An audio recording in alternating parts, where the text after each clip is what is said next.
আসসালামু আলাইকুম। কেমন আছেন সবাই? আশা করি সবাই ভালো আছেন। আমিও আল্লাহর রহমতে ভালো আছি। আজকে আমরা বাসায় ফুচকা বানাবো। আমার মেয়ে ফুচকা খেতে খুব পছন্দ করে।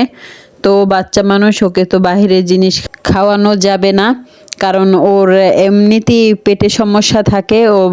ওর বাবা বাহিরের কোনো জিনিসই খেতে পারে না, মানে ঘরে বানানো ছাড়া কোনো কিছু খেতে পারে না। তো যাই হোক, আমি ফুচকাগুলা ভেজে নিচ্ছি। আমরা বাহিরের খাবার কম খাই। আমাদের যদি কিছু খেতে মন চায় তাইলে চেষ্টা করি বাসায় করে খাওয়াবার। বাহিরে খেতে গেলে টাকাও খরচ হয় বেশি, আর তৃপ্তি করে কিন্তু খাওয়াও যায় না। তো আমরা ঘরেই সব কিছু বানিয়ে নিলাম। টক, তারপরে ভর্তা।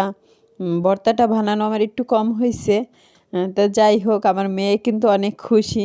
সে মন ভরে তৃপ্তি করে ফুচকা খাবে। আমার মেয়ের জন্য ভর্তায় আমি মরিচটা একটু কম দিছি, কাঁচা মরিচ আমরা সাইডে নিয়ে নিছি। আমার জামাই আর আমি মরিচ নিয়ে পরে খাবো, কারণ ভর্তার মধ্যে মরিচ বেশি দিলে আমার মেয়ে খেতে পারবে না। ও বাচ্চা মানুষ, তার জন্য ওর জন্য মরিচটা আমরা আলাদা করে নিছি। যাই হোক, আমার হাজব্যান্ড খাইছে, এখন আমি খাইতেছি। আমার তো ফুচকাটা অনেক পছন্দ।